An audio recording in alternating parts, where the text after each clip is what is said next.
All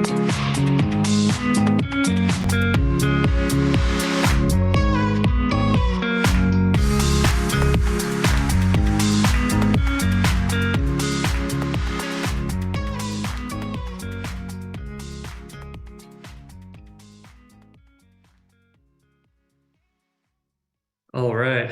Welcome, everyone, to ShipHawk Year in Review. This is a product-focused webinar. This is the first time we're doing this. I'm so excited to have you here with us today. So today we have a lot of content to dive into around new enhancements and features, everything that rolled out this year, and also a sneak peek of what's coming in 2023. Before we jump in, I do a little bit of housekeeping and background I'd like to share with you. First off, I do want to introduce myself. I'm Alex Kemp. I have the marketing team here at ShipHawk. And I also am joined today by our esteemed guest, Mike Richardson, who heads up the product team and has been with ShipHawk over 8 years. So welcome, Mike. Thanks, Alex. Perfect. All right. So before we jump in, our lawyers made us say this. Anything we are going to talk about here, it's not a binding commitment. It's just kind of sharing for directional purposes and informational purposes. So got to get that out of the way, the safe harbor from a lawyer perspective. Of course, I'm in marketing, so our safe harbor is to just quickly talk about our solution and ShipHawk and why do we exist. We're going to go really deep today by design. We're going to get into the details. Mike loves details. You want your head of product focused on the details because details matter. But before I do that, I want to remind everyone why ShipHawk exists, what we're trying to help our customers with, this kind of overarching goal that we are on this journey to help customers with. We talk about automating the world behind the buy button. And what does that mean for us? What does that mean for our customers? The current state of our customers is there's a ton of complexity, a ton of change in managing your warehouse and fulfillment operations. So everything from retailers looking to do B2B, wholesalers looking to do D2C, growth, scale, new geographies, new carriers, new SKUs, the list goes on and on and on. All that complexity and change means it gets harder and harder to achieve the metrics that drive your business forward. So whether those metrics are increasing increasing packages per day, per shift, per person, increasing revenue per day, increasing orders shipping within the SLA that you have to your end customer, reducing missed shipments, supporting your unique workflows, onboarding, training, retaining your team. Everything is truly focused in speed and accuracy in your warehouse as you grow. That's why we exist. That's what automating the world behind the buy button means for us. We have a portfolio of solutions that support that. And again, just wanted to get this kind of level set, high level view that a lot of the stuff we're going to talk about is going to be in the details, but this is the overarching goal.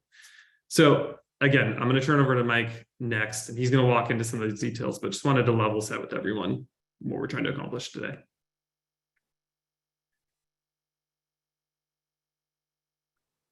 All right. So today's session, we're going to be recapping some of the major investments we made over the last year.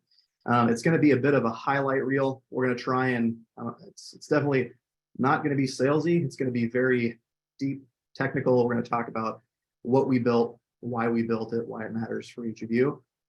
We're going to be covering a lot of information today.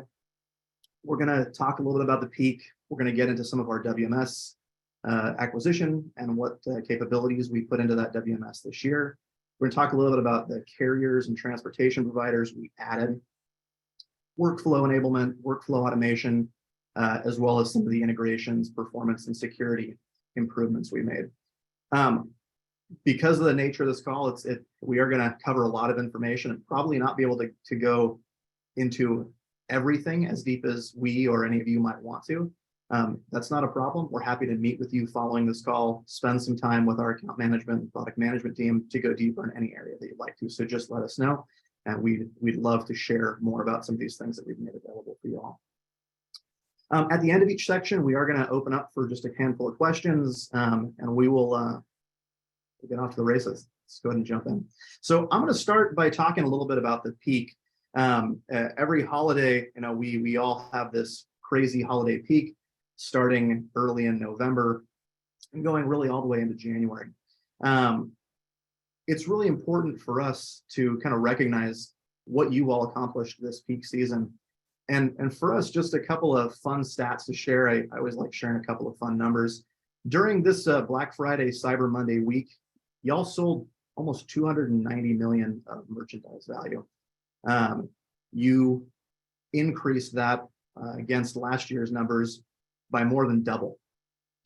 This is just a testament to your individual businesses, your individual business growth, and also just the state of this economy that we're in with the growth of e-commerce. You also picked, packed, and shipped $4.1 million of order value per hour on Cyber Monday.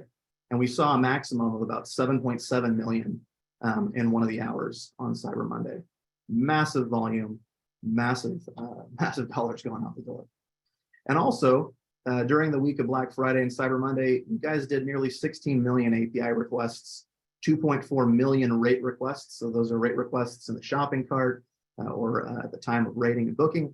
And during the peak, we were seeing up to 190 requests per second. Just phenomenal processing. And for the year, that's brought us to pacing well over 20 million packages shipped this year and over 6.3 million in gross merchandise value from our customers, with 30% of that total volume coming in Q4 alone. A couple of interesting things we saw this year was that the holiday season definitely started a bit sooner. We saw that in November, we were seeing higher processing volumes as early as the first week of November, really leading up to and culminating in the Black Friday and Cyber Monday big holiday processing. So it was a phenomenal holiday season. We're still in the thick of it. And we just want to congratulate all of you guys on everything that you've done this season to get ready for it and to get those orders out the door.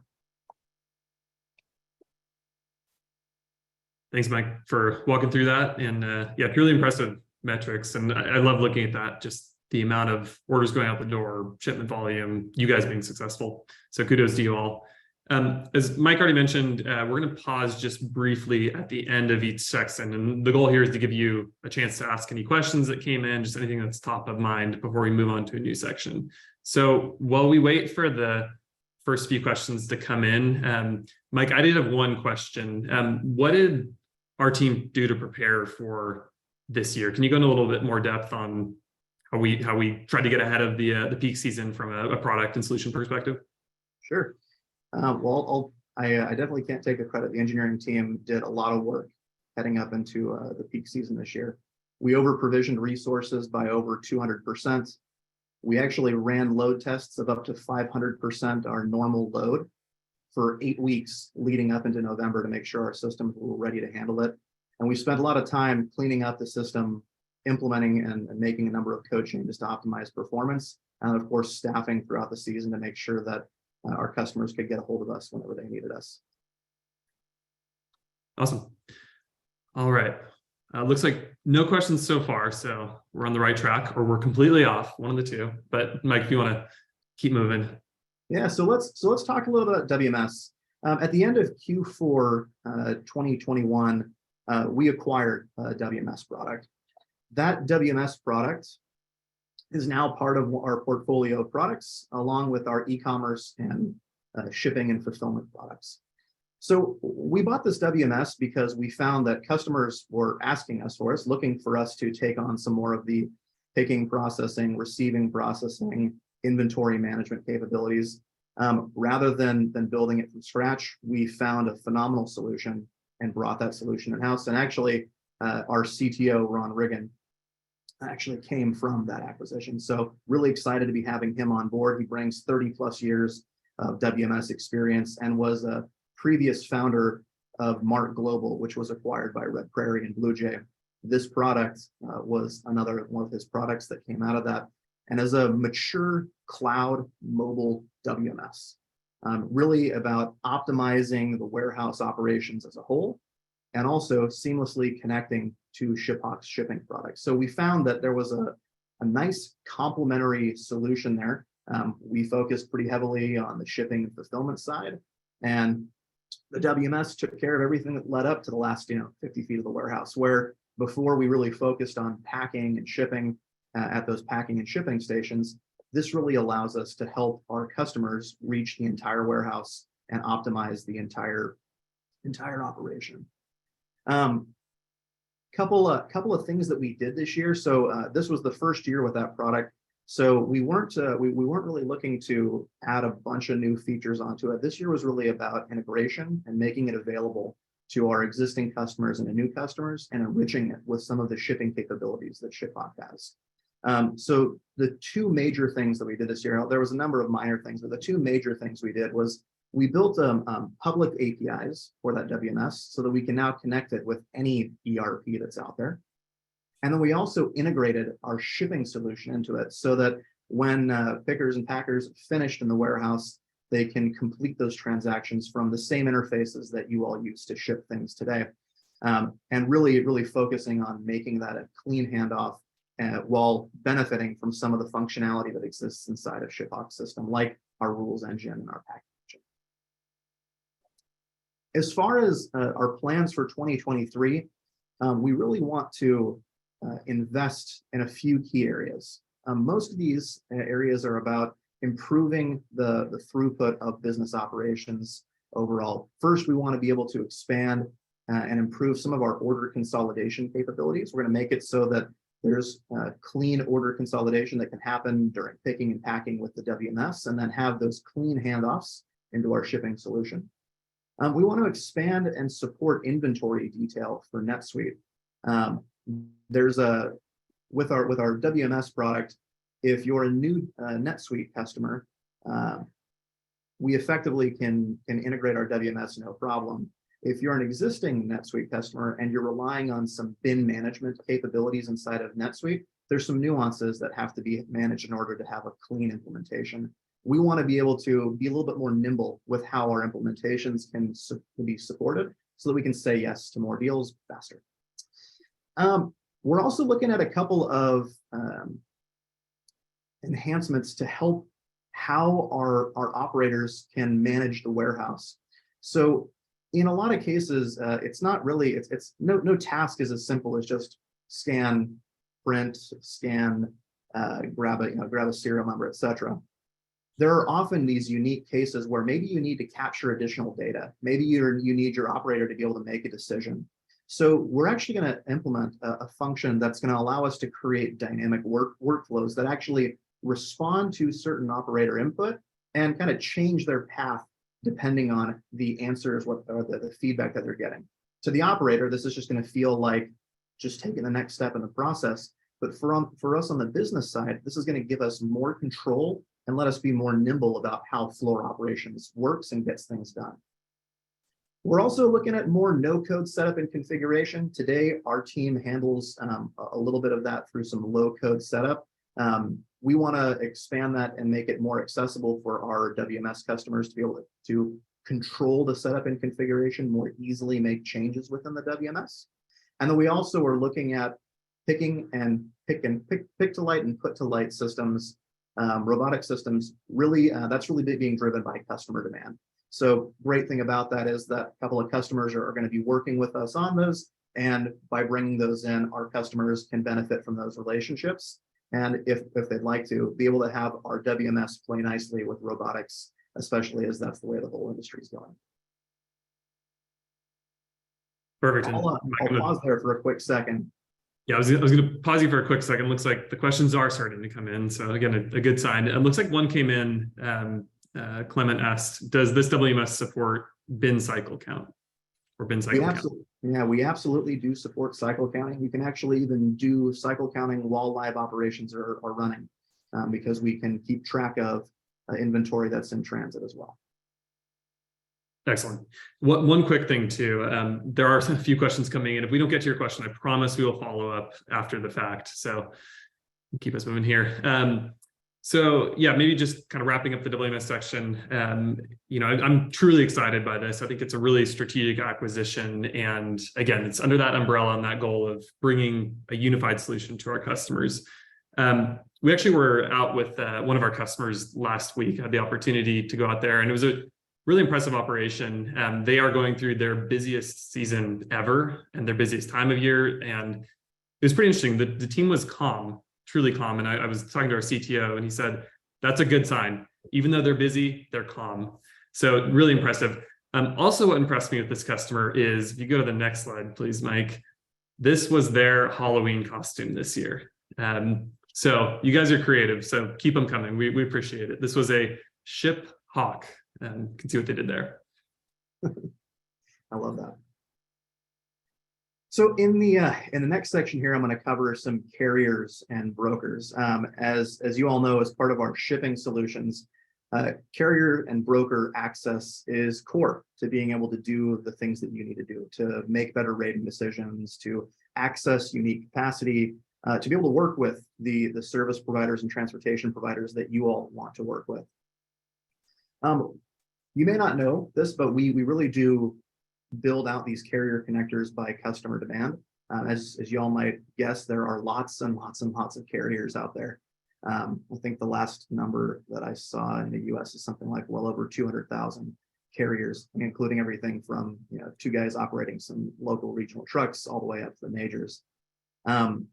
For us, we really do build these carriers out by demand, and there's a couple that I want to make sure that y'all are aware of.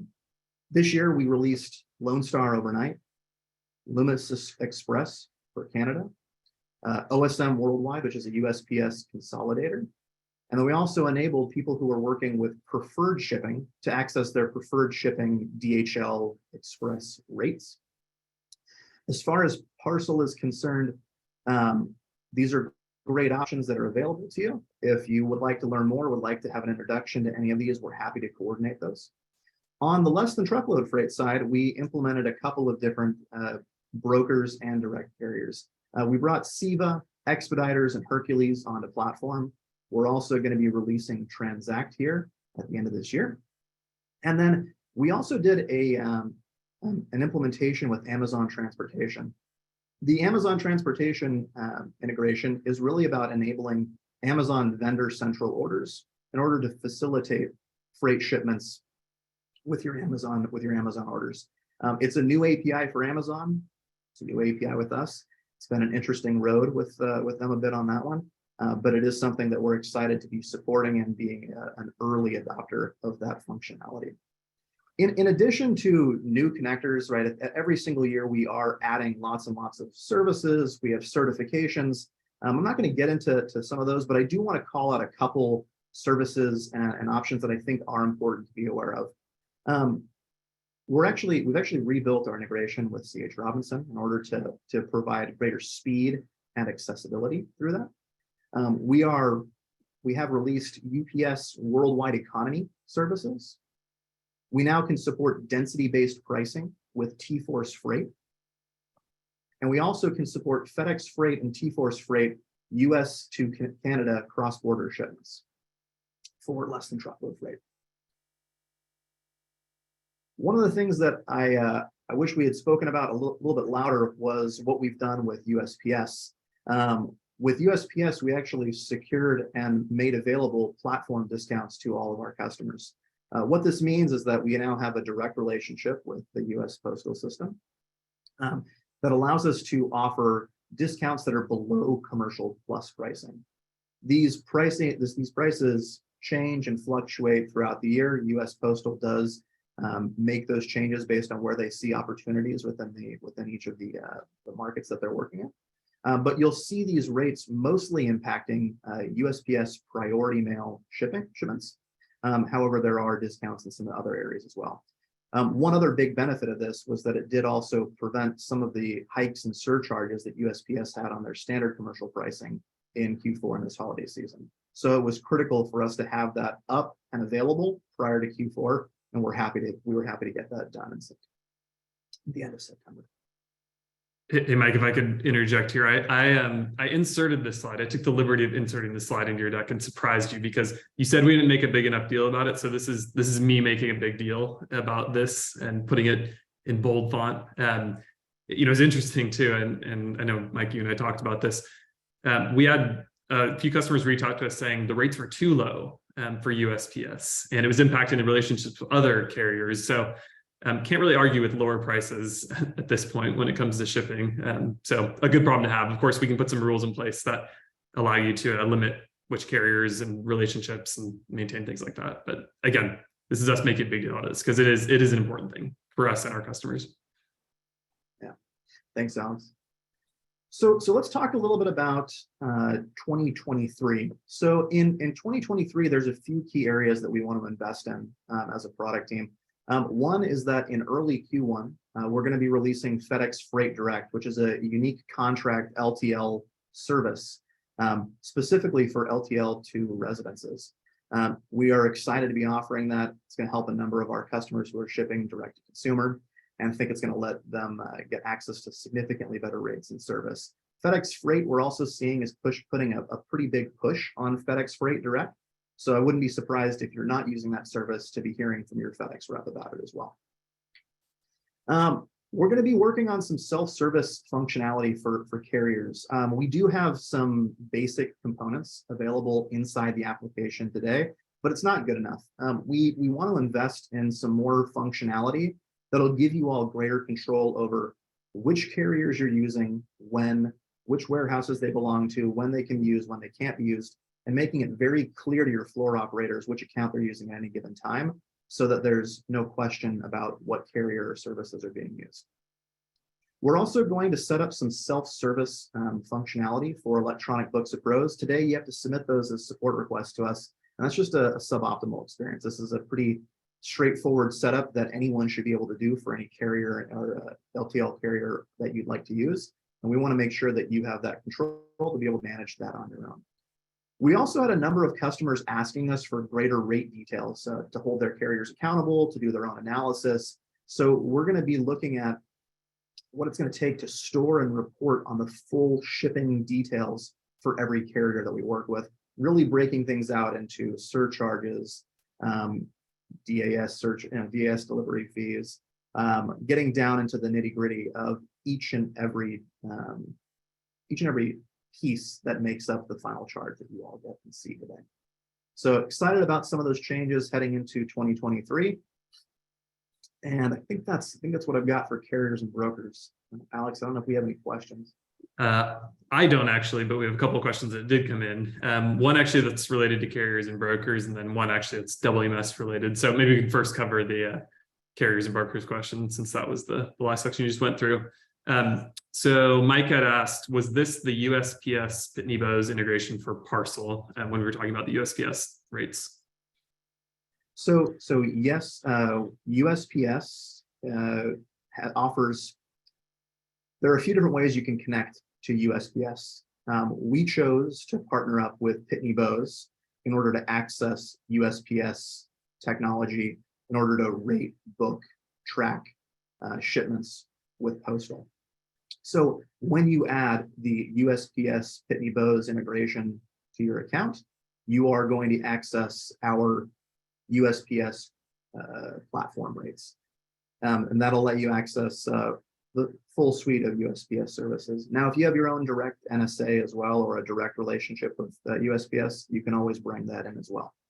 But the benefit of having access to those rates is that, again, you'll have those deep below commercial pricing discounts through USPS with us. Perfect, thank you.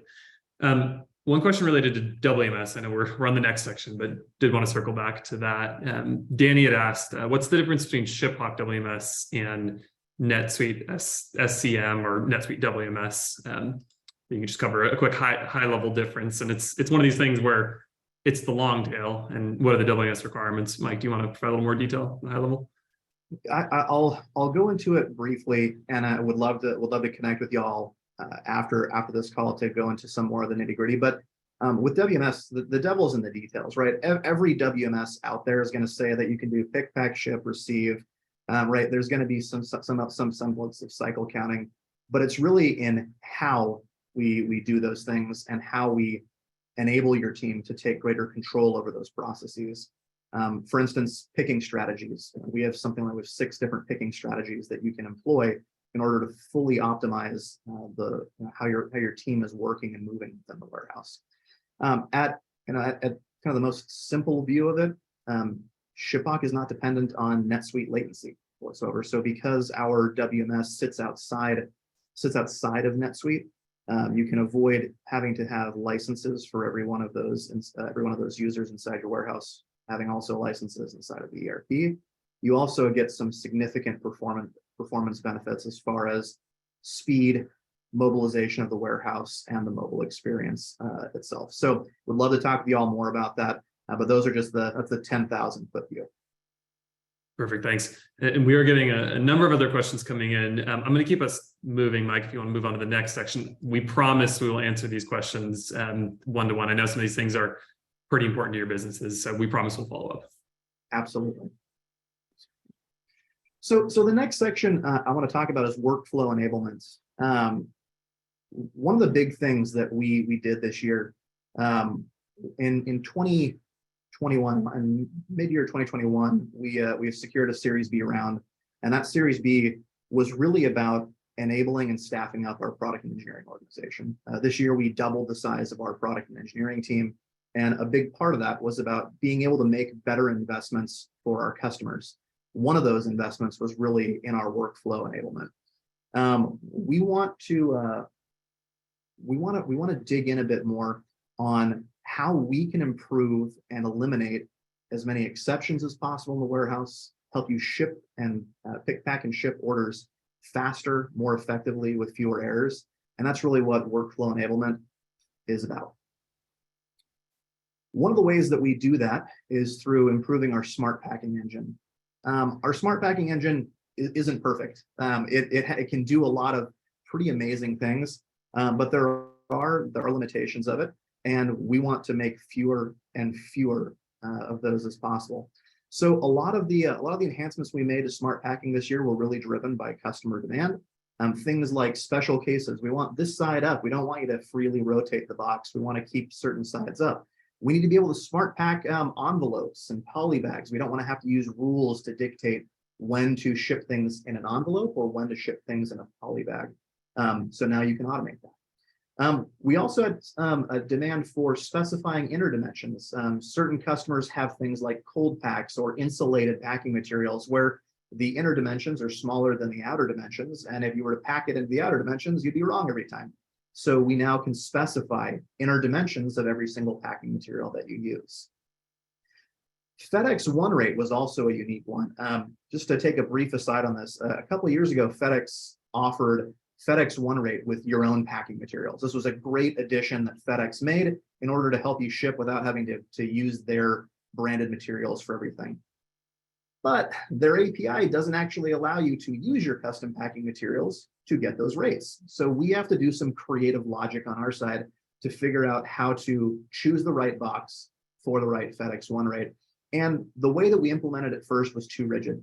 This year, we made it so that you can now map your specific boxes to specific FedEx boxes in order to drive an accurate rate and also make sure that you're getting the best possible rate for every single order. And last but not least, just as far as the highlight reel, we introduced product categories and subcategories. You can now store product categories on every one of your products in the product catalog. You can store subcategories as well.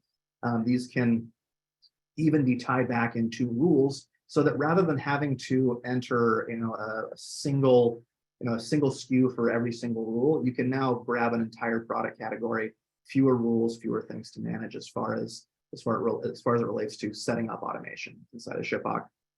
Ultimately, all of this here is to help you all automate the tough packing and shipping decisions that you guys have. We want to do as much as we can to get 90, 95, 99% of orders on the floor automated so that you can manage fewer exceptions and be able to do more with fewer people. So really excited about some of these changes that we've got here. There are a number of other things we did to improve workflows. We added a bunch of international shipping documents. So now you can add and control generic certificate of origins, USMCA's shipper letter of instruction, map information to those fields in each of those documents and have those automatically generated for your international shipping documents. Again, all about saving time, not having to create these on the fly, and having some standardization around those different certificates for international shipping. One really important thing, and there are a number of customers that I need to make a point to go thank for pushing us to build this, was really this one-click printing functionality. Previously, our system would print packing slips and shipping labels and commercial invoices, but you didn't have enough control over when you wanted to print certain shipping labels or certain shipping documents and the different documents you wanted printed for parcel, less than truckload, international, hazmat. We've now released some functionality, and about 40% of our customer base is now using this one-click printing function. We effectively can turn this on for you right now if you'd like. You can set it up, have your users configure which documents they want to print for their specific needs. And when you click book, all of those shipping labels and documents will print out with a single click rather than having to click booking print and then click some of the other icons in the interface in order to print out your full documents. So super important, again, all about driving efficiency in the warehouse, less time in the application, less clicks in the interface.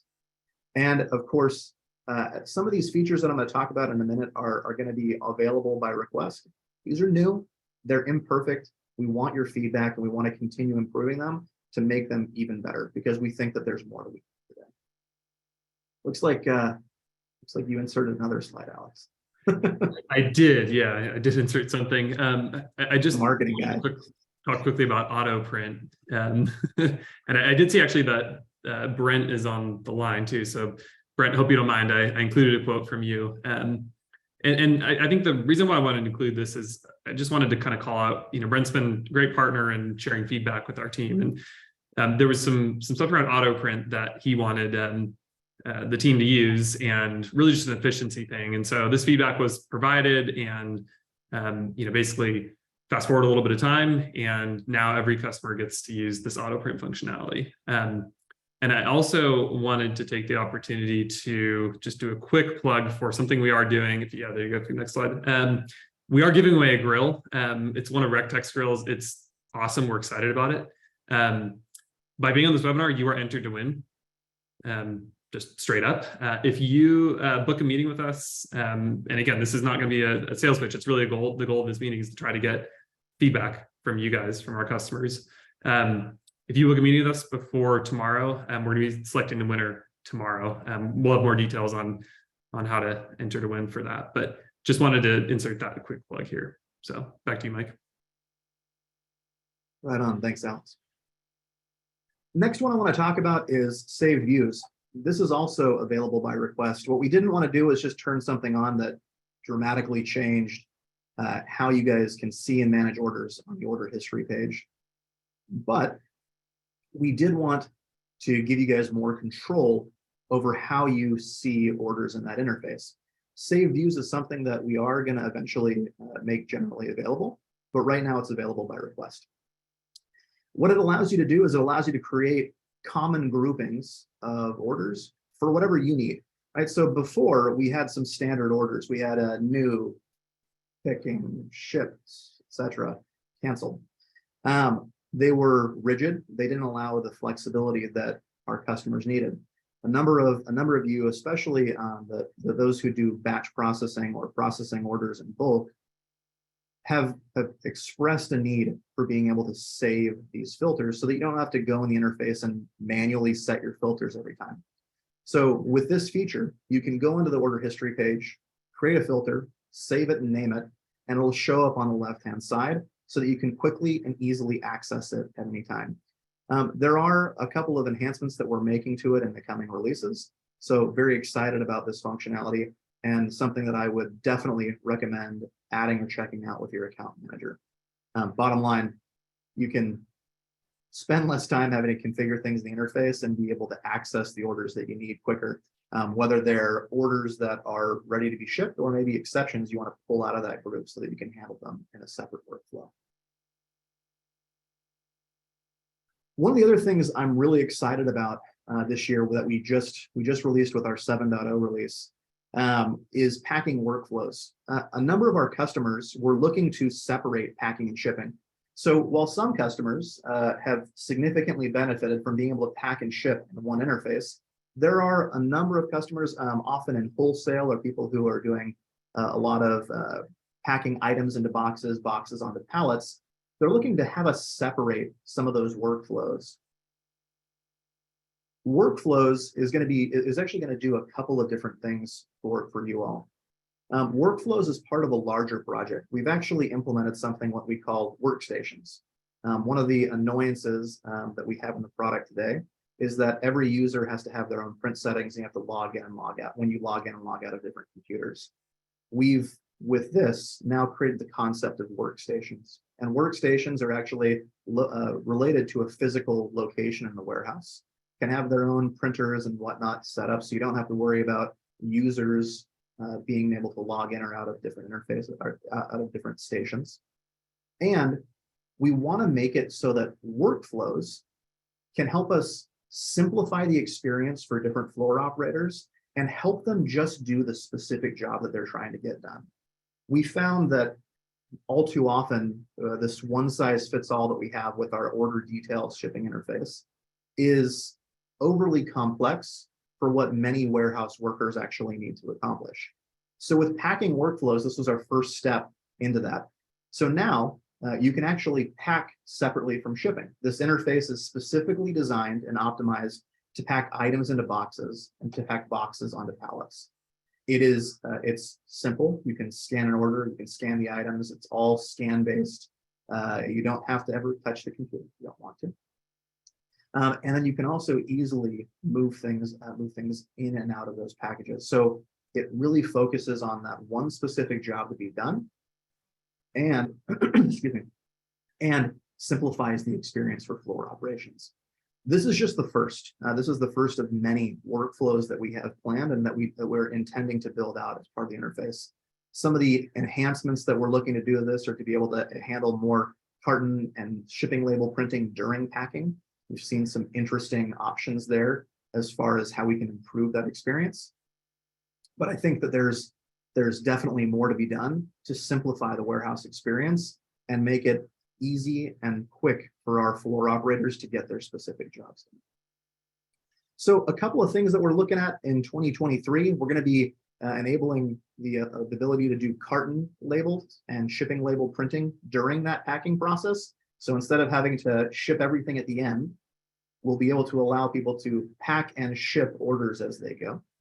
We're also going to be looking at faster order fulfillment and printing speed. Many of you may not know this, but there's a setting available to you that you can use to do rating after you book. Some customers need to rate before booking because you need shipping costs present on packing slips or other shipping documents. That is the case for some people. But a number of customers don't need to be able to rate at the time of booking. So we actually have a feature that you can turn that functionality off and rate after booking and save 1 to 2 seconds per order. If you think that might be something that's beneficial for your operation, please let us know and let's talk about that with your account manager, because it seconds that up.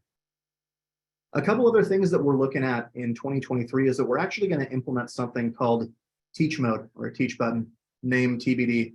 But we are trying to solve the unique cases that our packing algorithm just can't.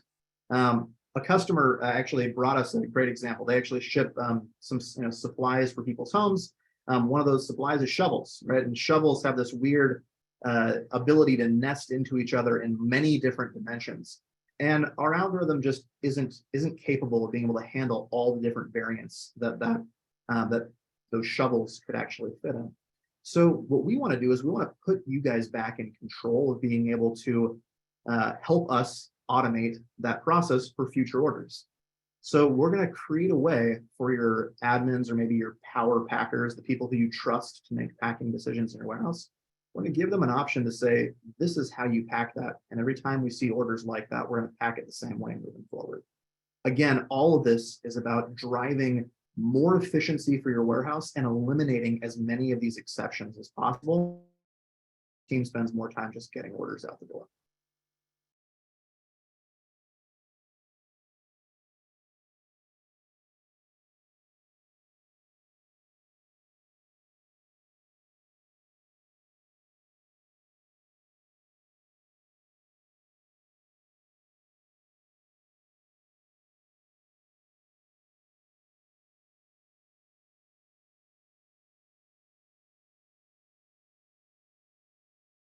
tools that you guys can manage. And lastly, as you guys can tell, we've got a lot going on in this space next year. We're actually going to evaluate full truckload. If you or your business does full truckload shipping, we want to hear about it. We want to talk with you. We're keen to understand what things we would need to do to provide a better experience and to be able to enable more of that truckload shipping within our interface. There's some hacks and workarounds that people have, some pretty creative customers have come up with to date, using things like external shipments and some of our POL generation. But I think that we can do better, and I think that we can provide a service that would make this functionality better for everybody. That was a lot to cover. I'll pause there for a second. Yeah, awesome. I was just there's a lot of meat there, Mike, for sure. Each one of those bullets obviously is a massive amount of undertaking. We need customers' help with that too, especially, look at the last one where we really want to find out what are the needs from an FTL perspective. How can we support? A couple of questions did come in, Mike. There's in the chat here. So the first one's from Mike. He asked, is this packing workflow to solve split delivery situations, meaning some product can ship now and other product will ship later when available to? So we can definitely talk about that a bit more. It depends on, so yes, maybe is the answer. Sorry for the product answer. But I guess the real question I would have is are you using item fulfillments as orders in order to sync your order data to ShipHawk, or a similar engine to sync just fulfillments to us, where your ERP or order management system upstream is letting us know what's available now and what can be shipped on back order later. That may in and of itself solve that problem today. However, with the features that we're looking at doing in 2023, where you can pack and ship as you go, there's no reason why you can't pack and ship some of the order and pack and ship some of it later. That's something I'll definitely share with the product manager who's going to be overseeing that. I think it's a great use case that makes a lot of sense. Perfect. And then Dalton asked too, can you type in carton contents for workflows if we are not currently set up to scan pack? Carton contents. Sounds like something we need to dig into a little more. So I want to, I'd love, maybe Dalton, if you could expand on that. During the packing workflow, just type in, of course, yes, you can always manually type anything in and also scan it. The interface is not restrictive to scanning or manually keying things on the keyboard. However, we would love to help you guys get into the scanning, get into scanning as much as possible, just because it can save a ton of time. Perfect. Thanks. All right, back to you, Mike. If you want to keep us moving here. All right. I told you there's a lot to cover in a short amount of time. I'm going to go through the integration.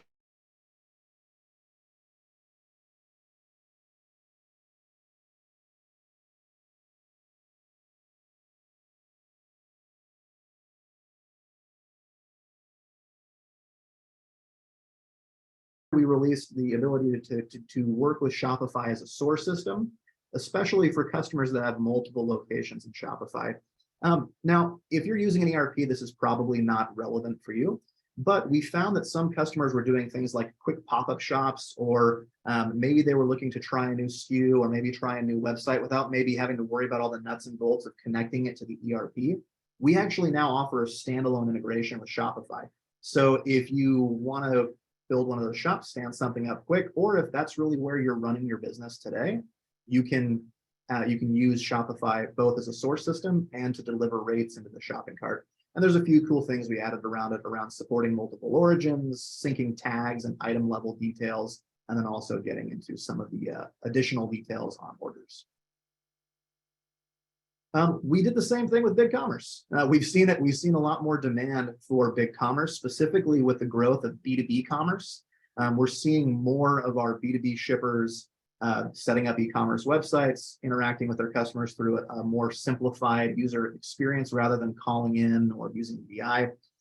So we also partnered up with BigCommerce to release an in-cart rating app as well as a fulfillment app. So both Shopify and BigCommerce effectively support the same features and functionality. BigCommerce is still a little bit behind, but I would say by and large, it covers the nuts and bolts of the integration. In this year we actually spent a bit of time in Acumatica. As some of you may know, about 2/3 of our customer base is on NetSuite. Acumatica is another ERP that we've seen and heard demand for, so we built an integration with them last year. This year, we've done a number of things to improve how we work with that application and really are trying to bring it up to feature parity with what we have in the NetSuite space.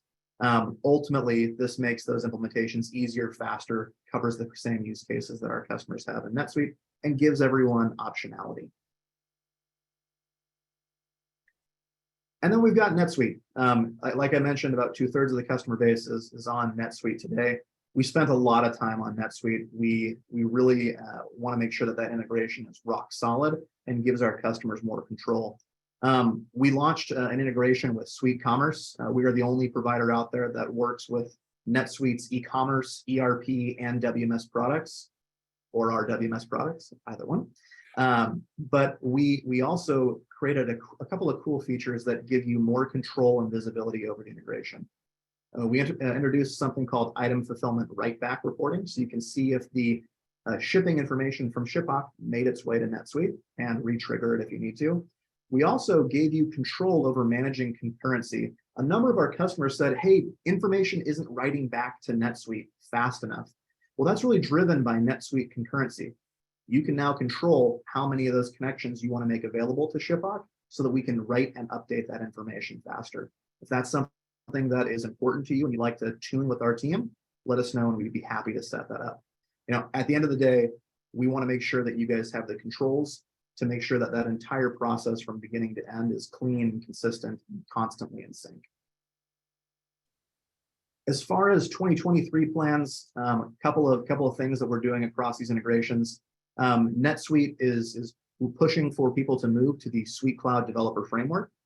Today, we're currently using their bundle framework, which is still supported. We want to move over to that Suite Cloud Developer Framework just to follow best practices with NetSuite, get ahead of future deprecation of bundles, and make sure that we're kind of on the best practice implementation for that application. We're also working right now with SPS Commerce. One of the things that we're looking to release in the first quarter of 2023 is our SPS Commerce integration. Today, we write information back to NetSuite, and SPS Commerce can then grab that information and send out ASNs. But we're actually going to take that a step further and trigger ASNs when we write back. This will simplify that integration, make it faster, get the information out to your trade partners more effectively. We also are building some additional APIs so that we can consume externally defined packages. This is both to make our own integration with our WMS even better, but also to make it so that we can work with any WMS you guys want to work with. Whether you're working with one today, whether you want to be able to pack in that system or pack in our system, we want to offer you more flexibility and more control over how that information gets to us. And then we're also going to be making some small enhancements with Acumatica to sync and manage products better and more effectively between the two systems. Covered a lot. There's still a bit to go. Any questions? Yeah, awesome. You're on a roll, Mike, and also we only have a few minutes left. I do want to make sure we get through. There's still some good stuff coming, so I want to make sure we get all this covered. So why don't you keep rolling here into performance and security? Cool. So performance and security. This is some of the the underbelly of ShipHawk, right? The stuff that's happened in the back end. One of the big projects that we took on this year that is going to be a multi-year initiative. It's going to be something that we started this year and we're going to finish next year. Is that we're making a huge push to move to a multi-instance architecture. Today, our customers are on a shared multi-tenant environment, and we want to de-risk, simplify, and add security to how our instances are configured and managed. What does this mean for you all? It means better performance, better security, and we can put you on the right instance that really aligns with your desire to be, on the bleeding edge of technology or not, right? You can be on the initial release, get some of the latest and greatest features earlier, participate, join in, get access to them right away. Or if that's not you and you want to make sure things are really fleshed out, you can be on the lagging release. And so that's going to really be an interesting thing for us to roll out. And we're excited to make that available to you again, really about putting you guys in control of kind of what your appetite is for new functionality, while also increasing performance and security overall.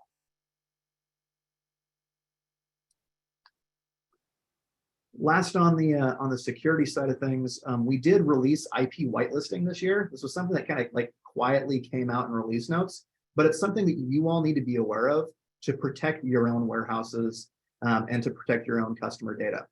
Every customer can now set up your own IP addresses that are approved and whitelisted for your warehouses. What this means is that your warehouse operators can only log into your system from the warehouse and not from outside IPs.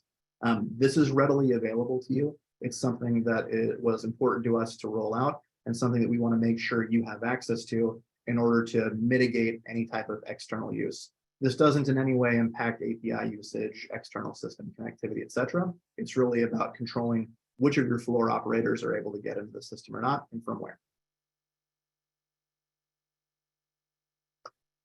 What are we doing in 2023? We are heavily investing in label printing, order search, and completing that multi-instance migration. We want to make label printing as fast as it possibly can be. Now, as many of you know, we integrate directly with carriers and brokers, and we actually are making API calls to them at the time of booking. There's not going to be a lot that we can do about that particular part of the time today, but there is time that we take as far as packing, building up documents. There's a lot of that we can take control of, and we're going to invest substantially in that in 2023 to directly impact the amount of time we're taking up when you guys click that book and print button, or when you guys type in to look for a specific order search. A lot of great things are coming. Definitely excited about what's happening in the new year. But I do want to just pause there real quickly and just say, these are our ideas. These are ideas that we've heard from you. These are ideas that we've reached out and interviewed a number of you about. But if there's something that I would just ask and implore from each of you, if there's feedback, if there are other improvements you'd like to see, or if there are other larger features that we should be thinking about to better align with where your business is headed in 2023, we really do want to hear from you. Awesome. Thanks, Mike. And I just want to underpin how important performance and security are for us. Like you said, it's kind of this underbelly, this thing that maybe we don't talk about as often as we probably should have. But I started out by saying on this webinar that accuracy and speed are the two things we're trying to help our customers with. And so I just want to kind of reiterate the fact that that's our goal too for our customers is speed. So with that, we're going to officially move into the Q&A section. We only have a couple minutes left, and there's a lot of questions coming in. I'm trying to kind of field them as we go. So we're probably not going to get through that many, but I did just want to bring up maybe one or two. Had Nate ask, is there a user group we can get involved in? We can learn more from each other. I think that's great feedback, and definitely something we're gonna take into account. We are going to be doing more of these webinars. Our goal is to do at least a few more of these next year as well. Kind of share updates with you guys. We're also going to be doing some road shows. We're going to be out in person, seeing customers, going to geographies where you are located. So more details to come on that, but we do want to try to spend more time and kind of bring together the ecosystem too. So just a quick call out there. And then Mike, anything else that you wanted to cover? You can see some of the Q&A coming in here. Again, we're not going to answer everything. Yeah, I see one note from Michael Hager here about investing in faster label printing. So there's a couple of pieces on that. Bottom line is, yes, it will be available iteratively in 2023. So there's stuff that we're already doing right now. We actually identified something in Q4 that's going to save in half a second a label. That's just going to seamlessly roll out in an upcoming release. But there's also there's some nuance around faster label printing that's important for every customer to understand. To take advantage of certain features to be more accurate, sometimes we're going to have to take more time. To maybe give up accuracy to get some speed, there's also options that we have available today. So we can work on tuning this with you on an account by account basis today. And we have a number of features that we can use to do that. However, the bigger picture here of what we're trying to do is optimize our speed as much as possible in every way that we can to eliminate the amount of time we're spending queuing up, preparing an order, and getting the order out the door. So you definitely will see some changes happening iteratively in 2023. Awesome. It looks like some feedback coming in on the return labels and process and partial returns, and then also some feedback on the performance of the system as well. And Todd says to avoid Wisconsin in January. So I was not planning on going to Wisconsin in January, and I don't think Mike is either. No, California blood. I don't think I could last in the cold. Perfect. All right. I know there's some other questions coming in. Mike, why don't you advance to the next slide here? I just want to do a quick recap. And again, we'll get to your questions. I promise. We're going to follow up on these and kind of sort through them. We appreciate all the feedback and questions too. I honestly wasn't expecting this many to come in. So that's a good sign that we got to dig in and we got to go deeper on some of these topics. So just a quick recap on what we covered today. Mike started out and went through peak season and what you guys accomplished during this period. Obviously, there's different seasonality for different customers, but you can see across the board this season especially, there's a lot of orders that you guys are processing. We went through the WMS a little bit and that strategic acquisition. Would love to dive into more detail with customers that might have interest here. We're going to keep building out functionality, keep bringing the shipping and WMS experience closer and closer together, really try to automate that world behind the buy button.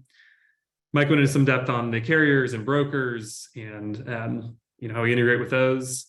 A lot of meat in the workflow enablement section that was just obviously scratching the surface there. And each one of those is a massive lift underneath that. So kudos to the product and the engineering team on that. And then the integrations, obviously, we don't exist in a vacuum, and there's a lot of integrations that we need to have to source systems and order management systems, ERPs, shopping carts. So just kind of some future plans and what we accomplished this year from an integration perspective. And last but not least, the system performance security. So obviously pretty high level. We want to go deeper with you. So if you could actually go to the next slide, just a quick reminder. If you want to book a meeting with us, and if you could go one more slide, we do want to hear from you. So what's going to happen next? You are going to get an email from us. It's actually going to be from Mike. In that email, you're going to be able to book a meeting with us directly, and it's going to be with our account management team and also a product manager. And the reason we are including a product manager is because we want to hear from you in all these details individually. What are you guys looking for? We have a goal of meeting with as many customers as possible to get feedback from them. So we do want to hear from you. Look for that email from Mike. Mike, I want to thank you for going through this detail. There's a lot there. You're passionate about this. I appreciate that, and hope it comes through. So thank you, everyone. Really appreciate the feedback and really appreciate the engagement on this webinar. Thank you all. Thank you for giving us the time today.